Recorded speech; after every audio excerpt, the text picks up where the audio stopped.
2021 সালে বিধানসভা ভোট পরবর্তী হিংসার অভিযোগে গ্রেপ্তার বীরভূমের তৃণমূল নেতা ধৃত জটিলেশ্বর মণ্ডল, ময়ূরেশ্বর 2 নম্বর পঞ্চায়েত সমিতির সহসভাপতি। এই জটিলেশ্বর মণ্ডল, তার বিরুদ্ধে ঠিক কি ধরনের অভিযোগ উঠেছে, কে অভিযোগ দায়ের করেছে, ডিটেল নেব হিমাদ্রির কাছ থেকে। হিমাদ্রি, হ্যাঁ দেখো, 2021 সালে ভোট পরবর্তী হিংসা হয়েছিল ময়ূরেশ্বরের, এবং তখন এই জটিলেশ্বর মণ্ডলের নেতৃত্বেই হামলা চালানো হয়েছিল, বাড়ি ভাঙচুর করা হয়েছিল।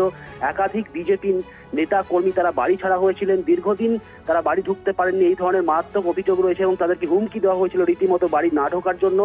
বাড়িতে ব্যাপক ভাঙচুর চালানো হয়েছিল, এই সমস্ত কিছু হয়েছিল। তারপরে পুলিশকে জানানোর পরেও 2021 সালে কিন্তু সেইভাবে কোনো কাজ হয়নি। এরপরেই কিন্তু ক্ষমতার পালাবদল হতেই সেই মামলা আবার খুলেছে এবং সেই 2021 সালে যে ভোট পরবর্তী হিংসা, সেই ঘটনাতে তাকে গ্রেপ্তার করা হয়েছে। আজকে রামপুরহাট মহকুমা আদালতে তাকে তোলা হয়েছে। পুলিশের পক্ষ থেকে তাকে হেফাজতে নেওয়া হবে এমনটাই কিন্তু জানতে পারছি। পাশাপাশি এই তৃণমূল নেতার সাথে আর কে কে জড়িয়ে রয়েছে এই ঘটনায়, যা এই ধরনের হুমকি দেওয়া হয়েছিল, বাড়ি ভাঙচুর করেছিল, সেগুলিও তদন্ত করছে পুলিশ। ধন্যবাদ।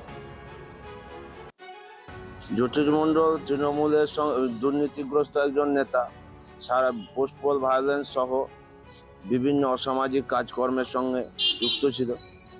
তার ভিত্তিতে অভিযোগ দায়ের হয়, তার ভিত্তিতে অ্যারেস্ট হয়েছে। অভিযোগ আমরা 2021-এর পরে অনেকবারই করার চেষ্টা করেছিলাম। প্রশাসন অভিযোগ কখনোই অ্যাকসেপ্ট করেনি, কিন্তু আমাদের মাননীয় মুখ্যমন্ত্রী সেই অভিযোগ করার সুযোগ করে দেওয়ায় আমরা অভিযোগ দায়ের করেছি, তার ভিত্তিতেই গ্রেপ্তার হয়েছে। আমার দোকান ছিনতাই, দোকান লুটপাট ভাঙচুর, আমাকে প্রাণে মেরে ফেলার হুমকি। আমি কোনো রকম প্রাণ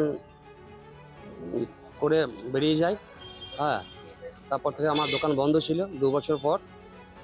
এই ভোটে জেতার পর আমরা আবার পুনরায় দোকান খুলি। ওকে চাইছি কঠিন থেকে কঠোরতম শাস্তি হোক।